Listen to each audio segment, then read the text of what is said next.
Good morning, everyone. This is Kathy Walsh here from the Tennessee Coalition to End Domestic and Sexual Violence. Thank you so much for joining us this morning. We're going to talk about one of my favorite things, and that's public policy advocacy. Um, as you guys know, the coalition is really a leader in advocating for new laws and policies in Tennessee, and I'm happy to share information with you about how we do that. So, who is the coalition? We are the leading voice for survivors in Tennessee. We were established in 1983, and we're a network of programs across the state and individuals who are working to end domestic and sexual violence in our state. Now, you may ask, how does the coalition work for me? As I said before, we advocate for laws that protect victims of rape and abuse. We train police officers, judges, frontline workers. We work with universities, other helping agencies and communities. We provide some life-saving services to victims along with our member programs. Our member programs are domestic violence shelters and rape crisis centers and advocacy programs. Here at the Coalition, we provide legal services to victims as well as emergency assistance. And we do a lot of technical assistance calls, not only for workers in the field, but often we have survivors who call us and are looking for resources in the community. We also partner with all types of agencies so that we can work together to end violence in our state, and we provide information, support, and resources. So if you haven't visited the Coalition website before, please take a look at all the resources that we have on the website, as well as we do a lot of technical assistance. So if there is information that you're looking for, please contact the Coalition, and if we don't have it, we will try to find that information for you. So the Coalition advocates on issues of concern to victims of domestic and sexual violence on behalf of our members across the state. And so I'm happy to say that over the last 36 years, the Coalition has helped policymakers craft more than 200 new laws in Tennessee. We've also successfully advocated with our national partners on federal laws such as the Family Violence Services Prevention Act, STOP, VOCA, and SAST. These are all different federal programs that bring money into our state to support the work of rape crisis centers and shelters. So some of the examples of our advocacy efforts over the years, we've done lots of improvements to orders of protection. So for example, when I first came to the Coalition 3 decades ago, orders of protection only applied to folks who were married. And so over the years, we've expanded who can get an order of protection to dating relationships, to people who have a child in common. Even roommates are covered under the Order of Protection Act. Spousal rape. This was the very first bill that I worked on back in 1988. Up until that time, it was not a crime to rape your spouse, and we worked on legislation to make that a crime. 12-hour hold and conditions of release for perpetrators of domestic abuse. Stalking, more recently, mandatory testing of rape kits. We've also worked with the Domestic Violence State Coordinating Council in developing model policy for law enforcement in the courts. And we've worked on funding for domestic violence programs and sexual assault programs at the state level as well as the national level. So, what is public policy advocacy?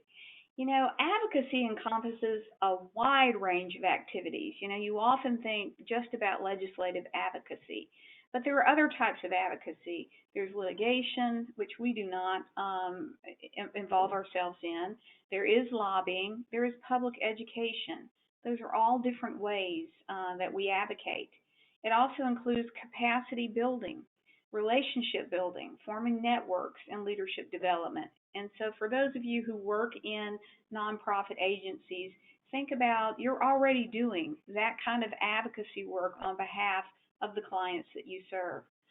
Lobbying refers to activities that are intended to influence a specific piece of legislation, which is a little different than advocacy. So nonprofit organizations, they play a vital role in the development and implementation of policy.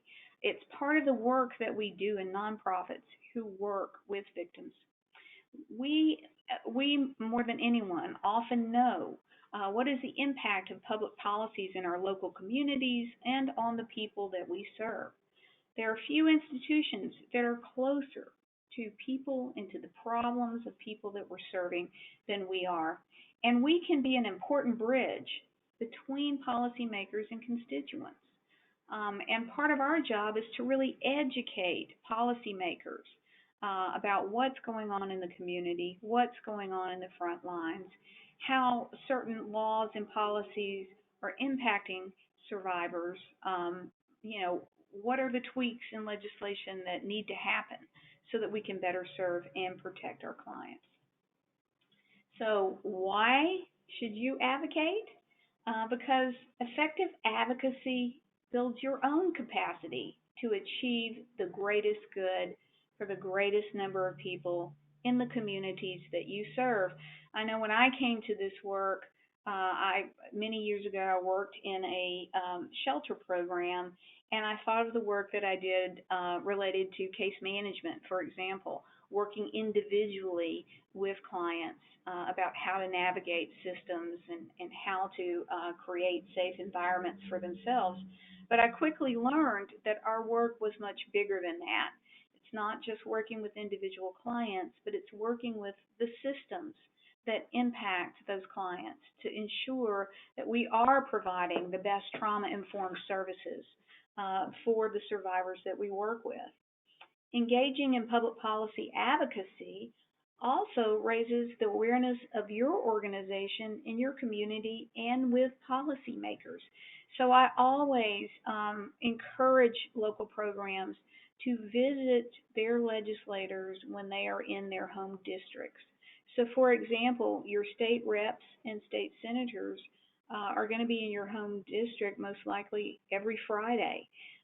So reaching out to them, making an appointment, going to see them, just to educate them about your organization, about the clients that you serve, and to let them know that you are a resource for them. So if they have questions related to legislation or policy that impact victims that you're serving, that you're there to provide some education, information, and possibly data for them. So, what is lobbying and what is advocacy? So, lobbying and advocacy are not interchangeable. Now, lobbying is attempting to influence legislation.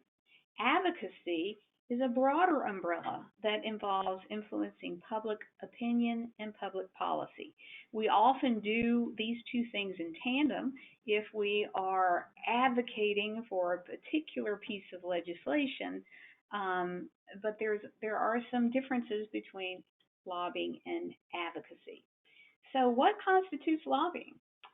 Any attempt to influence specific legislation. So if you are contacting or urging the public to contact policymakers for the purpose of proposing, supporting, or opposing legislation. So for example, those of you who are already on our legislative listserv, every week we send out a bill report. So the bill report lists all of the bills that we're tracking, or it may list all of the bills that are going to be in committee in the following week. That would be education, because we're sending you that list so you can see what bills are out there, what kind of policy is going on. Now, other times you're going to get a legislative alert, which will be an action. And that alert will tell you, now's the time to contact your legislator about this specific piece of legislation. Now, if you are calling your legislator from your district, which is very, very important, and I'll talk more about that later, it's not really lobbying because they are your elected official and you're letting them know your opinion. But if you are calling someone who is not your elected official, then that can kind of cross over into lobbying efforts. And that's why I register as a lobbyist, so I have no problem calling any legislator and talking to them about any issue. Advocating for the adoption or rejection of legislation. Again, you're advocating, please vote for this, please vote against it. Regulations divide lobbying into two types, which is direct and grassroots. So direct is when I am directly talking to a legislator about a bill and asking them to vote a certain way. Grassroots lobbying is when I'm sending out those legislative alerts to everybody and asking you to contact your legislators, share the information that you have.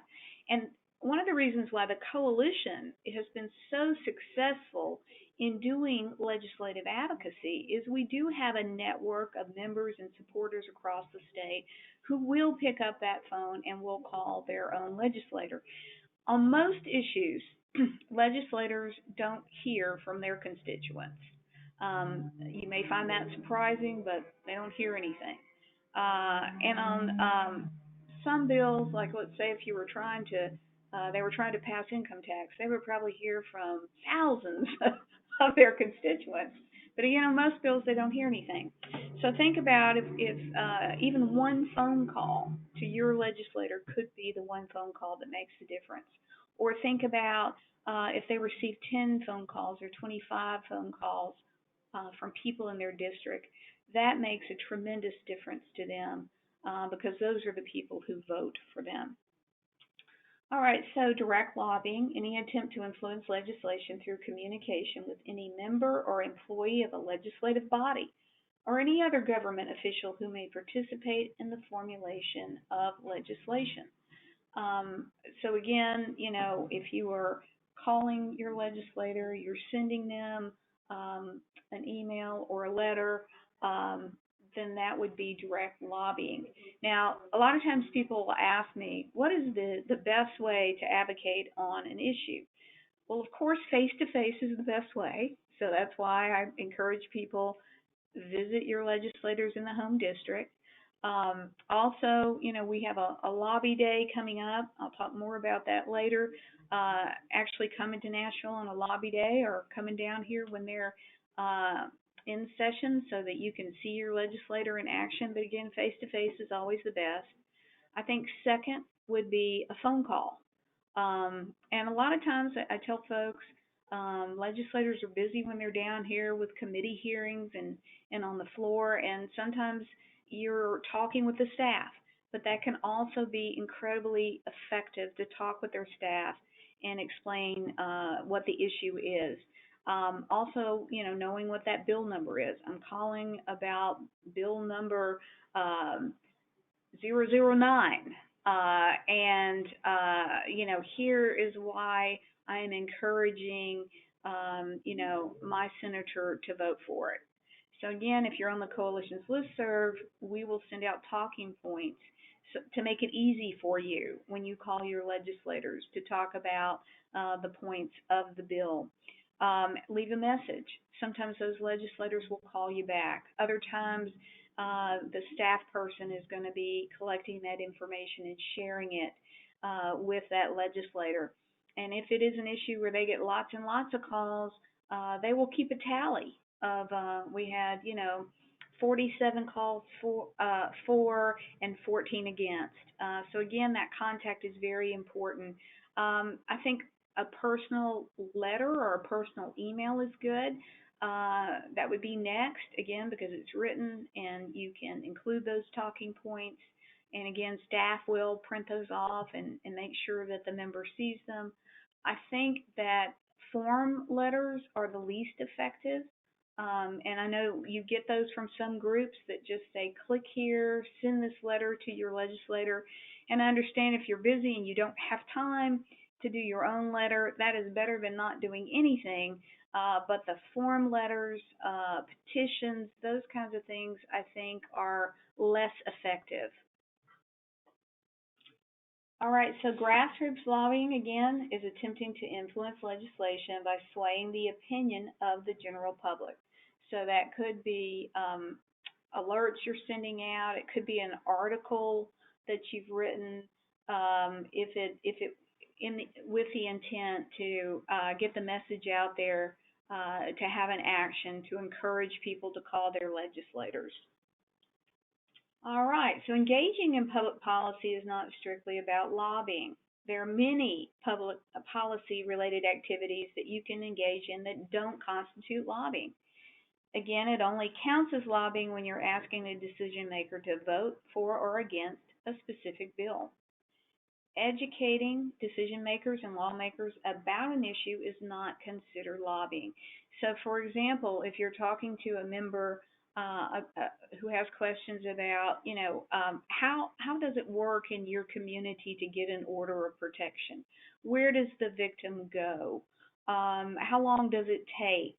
How does it get served? Those would be examples of just educating somebody about what the process is. Um, Also, if you host a public meeting or you distribute a report about an issue, again, that's not considered lobbying. A lot of what I do on the Hill is education because I will have legislators that will ask me about a specific statute, will ask me about a specific process. And again, it is not lobbying. We've done a lot of education around rape kits, for example, and what that process is. And this year, there are a lot of different bills that have been filed where members are wanting to improve the process for rape kits. So that would be an example of after educating legislators, they then decide to do legislation.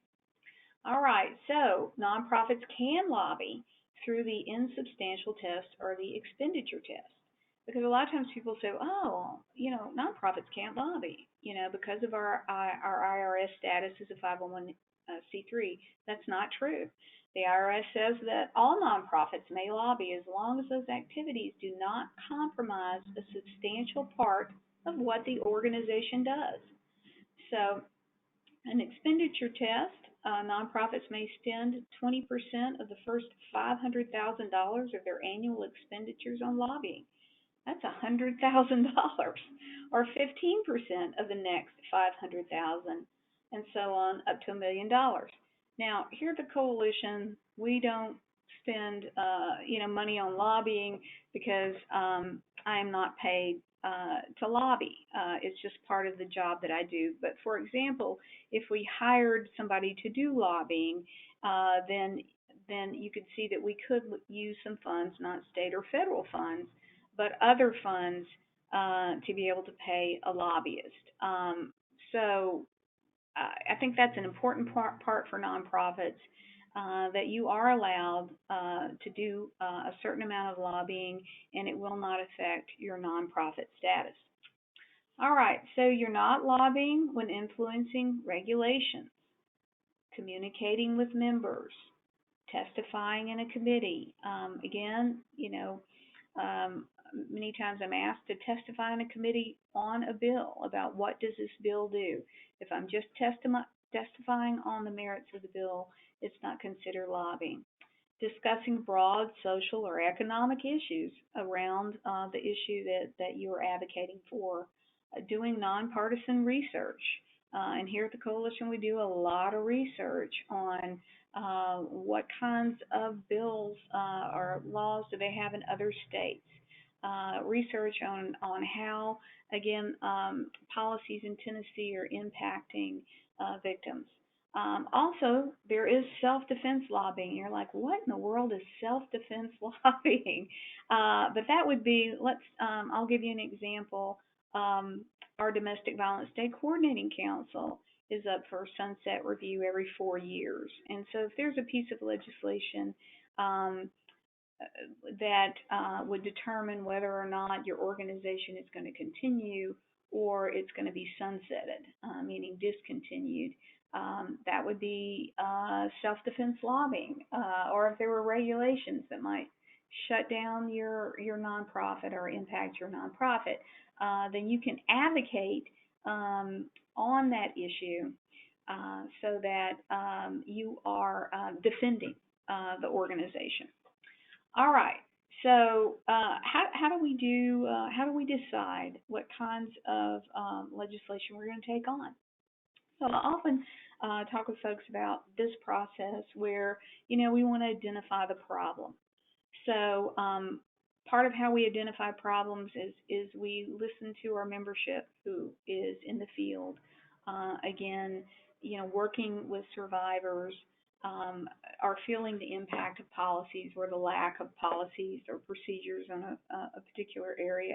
So we try to identify those issues and look at, is that an issue that's just affecting one person or this community or survivors across the state. So we'll do some analysis. And then we're going to collect data. Again, is this happening in other places? How often is it happening? What is the impact of not having this policy or having that policy? And then we want to move into sort of developing a strategy and say, how do we address this problem? So then we're going to look at, is it an education issue? So for example, if a particular law is not working, then you're looking at, is it because we need to educate somebody on what that law is? For example, let's use rape kits again. Let's say that you had a law enforcement agency that didn't understand the difference between a reporting kit and a non-reporting kit. Then you might look at that and go, I think that's a legislative issue. An education issue with that particular department or departments, where if we go in and we educate them about the difference between these two kind of kits, it is going to solve that problem. Other times, if it's more widespread, you might say, we need a policy so that all law enforcement agencies know the difference between the two kits, which, by the way, we do have a model policy that does that, but that would be an example. Lastly, then you would look at it and say, is this an education issue?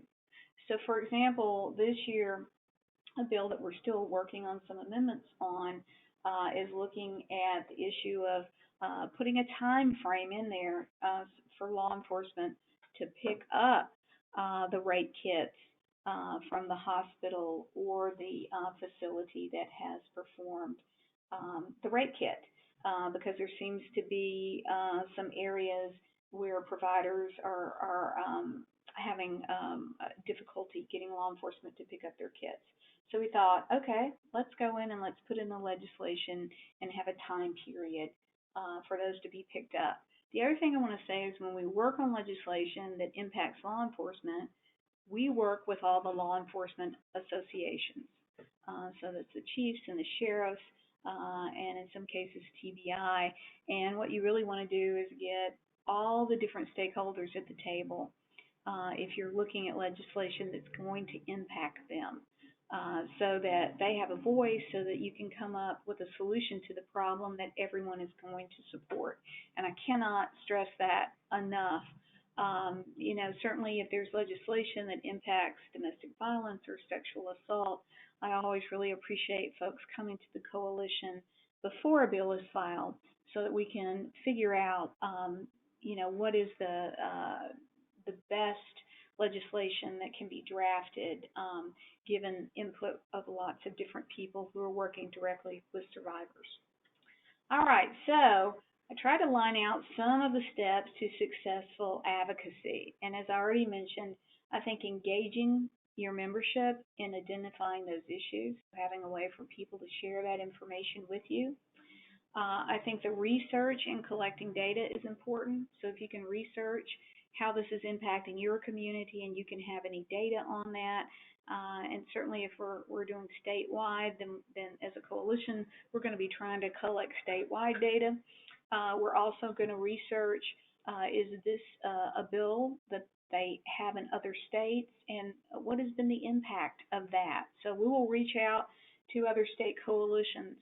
We will look for studies. We will look for data that will support our position on a bill.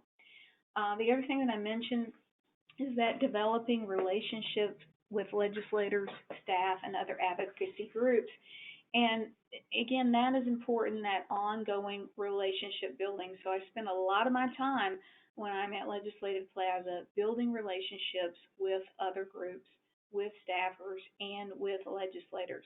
And I always say if you can do this before you have to ask those folks to help you in some way, then it's better because they already know who you are and what your mission is and what you're doing. And there are times when you will go to other advocacy groups and ask for their support on an issue, and there are times when they're going to come to you and ask for your help on their issues. So all of that is extremely important to be successful. Then, when we get to the point where we think, okay, there needs to be a bill on this, identifying the best bill sponsors, because you have to have a Senate sponsor and a House sponsor. There are two different bills. Um, those bills will go through probably a minimum of about 6 committees before they get to the floor. Those bills can be amended in any one of those committees. So there are a lot of committee hearings to go to, as well as trying to talk to every member on every one of those committees. And the other thing we will do is try to line up our members with their legislators on specific committees. So sometimes I will reach out to a particular program and say, your member is on this committee, and we'll be voting on this bill. So it's particularly important that you let them know how you feel about the bill. So when I'm identifying bill sponsors, I'm going to look for bill sponsors who are going to be on some of those key committees that the bill is going to go through. So for coalition bills, often they go through Judiciary Committee in the House and Senate. So I'm going to be looking for somebody on Judiciary Committee.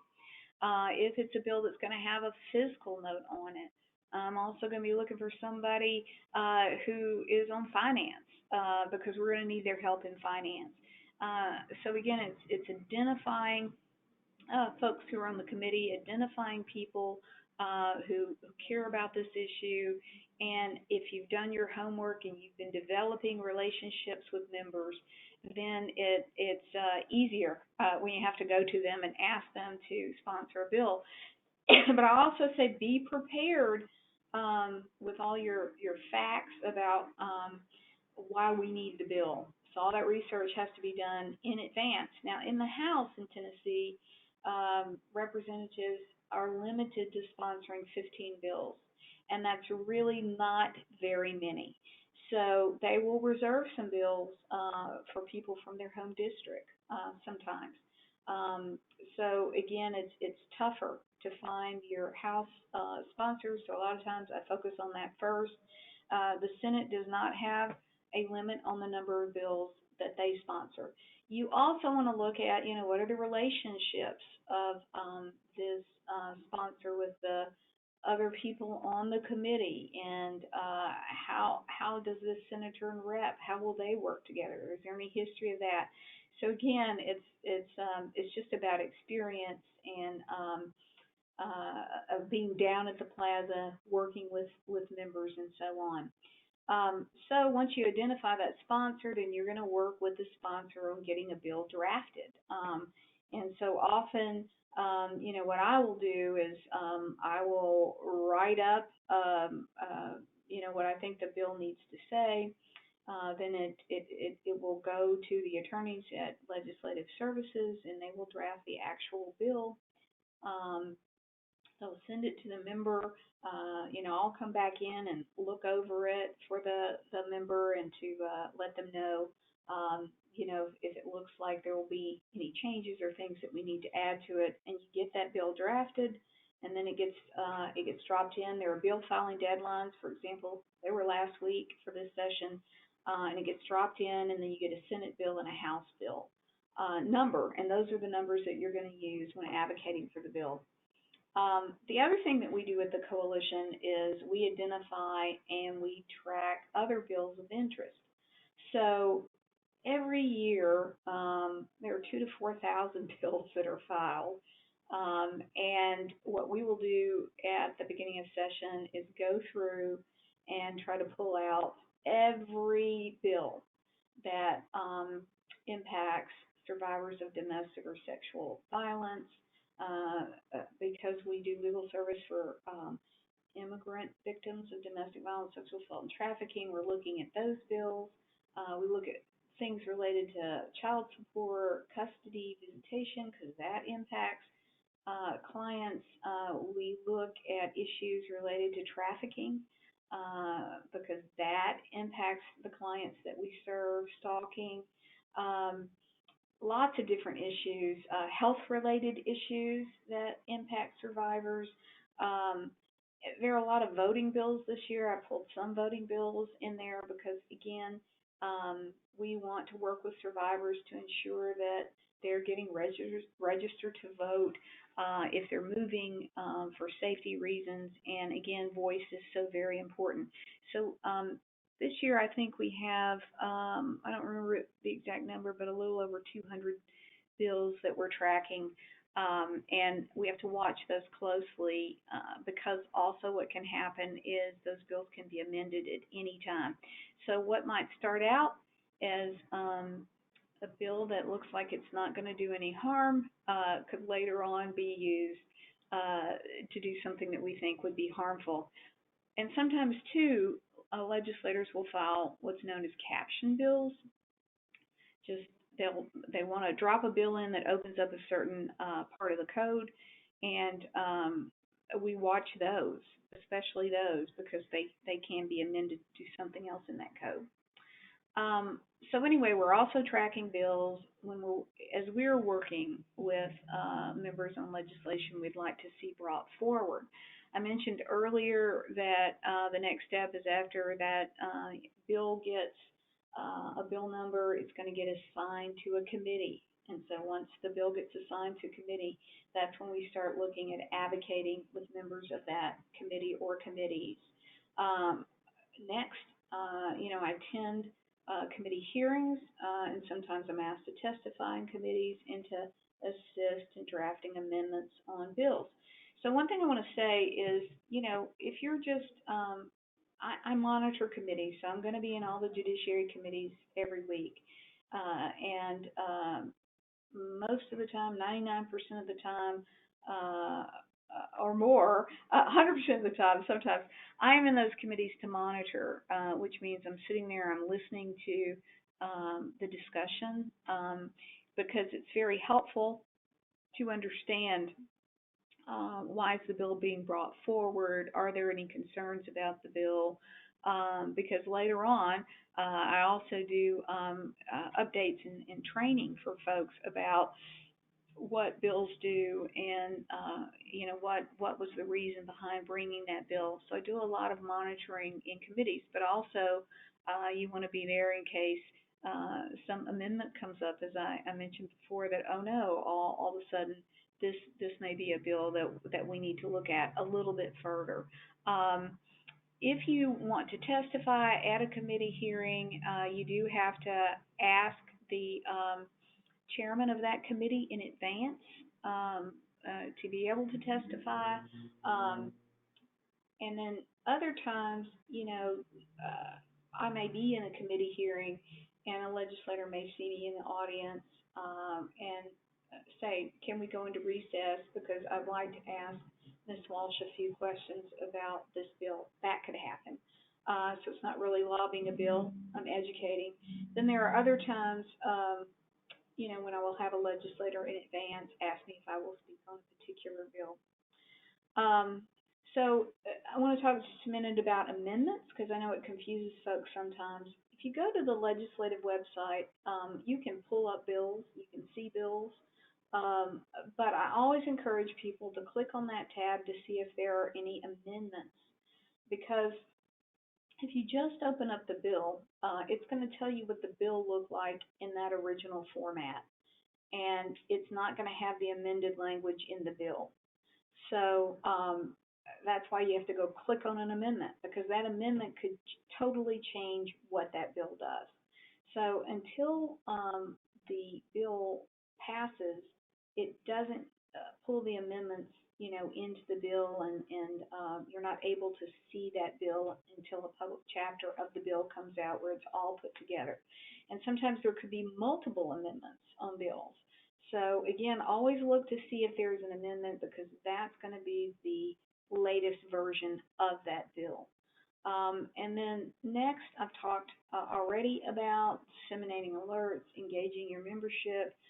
Again, that is our strength, that is our power in doing grassroots lobbying, is getting our members to call their legislators about issues. All right, so this is just a little graphic I'm not going to go through, but I think this is helpful. I've been using this for years.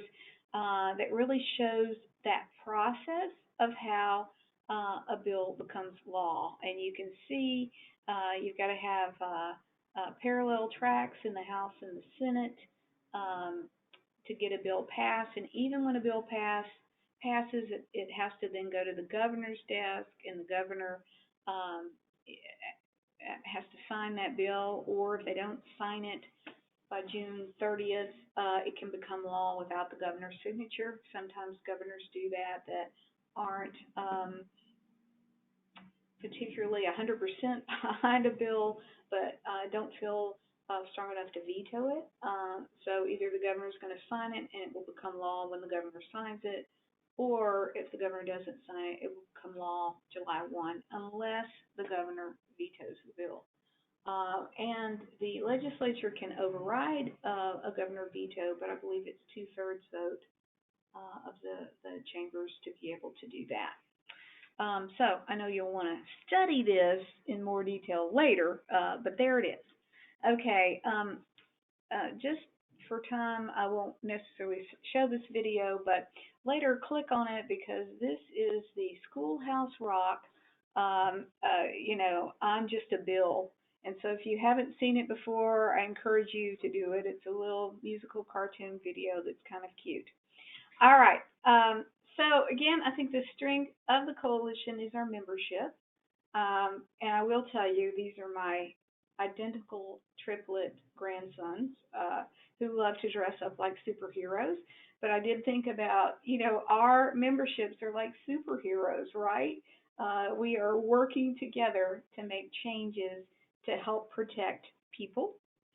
All right, and it's important that we speak with one voice, and that's why membership in the coalition or other groups is so very important, because we want to have the same message about implementing new laws and policies that protect victims. So just as a reminder, no state or federal funds can be used to support lobbying activities. So support from lobbying can come from if you have special events, if you have a big fundraiser, membership dues, donations specifically for doing public policy work. And this is what the coalition does. We have a Pearls and Pinstripes event every year in October to raise awareness about domestic and sexual violence. We also have membership dues, which if you are not a member of the coalition, I hope you will consider it. We have dues for member programs, but also individuals, and then donations, relying upon donations. And I think all nonprofits are in this situation where we're all asking for donations to support our work. There's a lot of good work that's going on out there. So keeping you informed, the Tennessee General Assembly meets for a total of 90 days over a 2-year session. So this is the second year of a 2-year session. They'll divide those days up between the 2 years. A lot of times it's not even. Sometimes they may meet a few more days in the first session, less days in the second. It just depends. If they need more than 90 days, then a special session will have to be called. And so people will say, well, tell me, does it take 2 years or 2 sessions to pass a bill? No, you can pass a bill in one session. But what it can allow you to do is you could file a bill in the first year of that 2-year session and not move it and then wait till the second year to move it because maybe you decide you need extra time to work on that bill. But bills are passed both years of the 2 year session. The session begins the second week of January. Uh, Usually it's the second Tuesday in January, and it typically ends early in May. Occasionally we have ended late April. Other years we've gone into June. A couple of years that I can recall, we've gone into July, which is a problem because the new state budget begins July 1. So you have some issues if you haven't finished by end of June. This year is an election year. State reps have to run every 2 years for their seat, so pretty much they're running all the time. Um, the Senate runs every 4 years.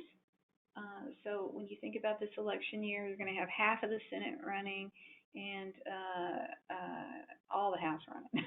So this year, folks want to make the session as brief as possible because they can't they can't canvass and raise money and be working on their reelection during session. Um, so the coalition, as I mentioned, tracks bills of interest and disseminates weekly bill reports to our members to keep you abreast of what's going on. And at any time, if you have a question about a bill, I encourage you to reach out to me, and I will try to find out the answer to that question. Other times, I'm going to be reaching out to my members to ask specific questions about bills. And if you'd like to get on that list to receive weekly bill reports, then you can just email me directly and I will put you on that list to get the bill reports. So I was talking earlier about Save the Date. So March 11th is going to be the Women's Political Collaborative Day on the Hill. The coalition participates in that because lots of different women's groups from all over the state will participate in this event. There's a breakfast at 7:30 in the morning at Waller Lanston, which is a law firm near Legislative Plaza, and that breakfast is free. And when you come to the breakfast, you get to hear about all these different bills that groups are doing from around the state. So it's very educational and informative.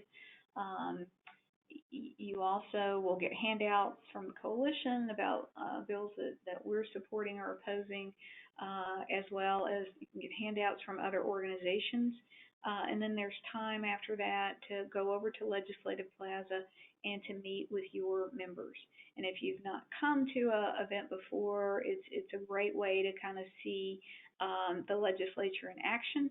I do encourage folks, though, if you're going to attend this event, to make appointments with your members before that day because their appointment schedule really fills up. But if you tell their secretaries, I am from their district, I want to see them while I'm there, I'm sure they'll make every effort to see you.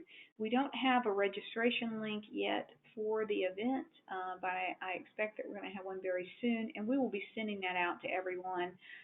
So if you want to come to that event, that you can. So I encourage you, come on down. Or I also offer, I do this every year. I haven't had anybody take me up on it, which is surprising. If you just like to come down on your own on a Tuesday or a Wednesday, and come to Legislative Plaza with me, meet me at the plaza, because I'm there on Tuesdays and Wednesdays because that's when the committee days are. I'll be happy to show you around. You can hang out. You can kind of see what goes on. Just contact me, and I'm happy to do that. All right, so we need your help. Again, if you're not a member of the coalition, I hope that you will consider becoming a member or make a donation. Our individual memberships start as low as $25 a year. And again, the reason why these memberships are so very important to us is because we have to raise money to do the policy work that we do. You can find out more information about the coalition on our website. You can become a member. You can look at our resources that are on there. And just let me mention a few things. We have bench cards for judges, bench books for judges that you may want to print off and give to your judges. We have the model policies for law enforcement on there in case you want to print those off and take them to your law enforcement agency. We have best practices for sexual assault programs. If you're a batterers intervention program, and you're looking to get certified, that's something else that we do in conjunction with the Domestic Violence State Coordinating Council. The rules for certification are on the website. So there's a lot of information, but we also want to hear from you. What kinds of materials would you like to see on the website, or what kinds of materials would help you in your local community? So let us know about that. Also, our training calendar just came out. We will have all our trainings on our website, and that's how you register for the trainings and the webinars. We have conferences, so we hope to see you at some of those events. Also, if you're looking to have a training in your community that our staff might be able to provide, please get in touch with us. We have all kinds of trainings that we can come out and do, including if you're looking for someone to help you with board development with your board, if you're looking for training on trauma-informed care with survivors that you are providing, just a whole plethora of different kinds of trainings. And if we can't provide it, we'll try to find somebody who can provide that for you. So again, thank you for being a part of our webinar today. After session is over, I'm sure it'll be later in the summer, I don't know when it is, we will also do a webinar on bills that passed. So I like to do that at the end of session. But we do update our resources. We have a selected law book on our website, and we try to put all of the laws related to domestic and sexual violence in that law book for you, to make it easy for you to go on and access those laws. But again, we won't update those until after session is over, and we have to wait for public chapter versions of the bills and so on and so forth. But that's a great resource for you. If you're looking for somebody to come and do in-service training for law enforcement in your area on these issues, that's something we can help you with. If you're looking for someone who can work with your colleges and universities and doing prevention work, we've got folks that can come out and do that as well. So again, we are a resource for you, a resource for your community, and please reach out to us at any time. So thank you so very much. Okay, and it looks like we may have had some questions. Let me see. Are there? There's none? Okay. So, okay. It doesn't look like we've had any questions, but if you have questions later, please, email me, and I'll be happy to get back with you on that. Hope that you have a great day.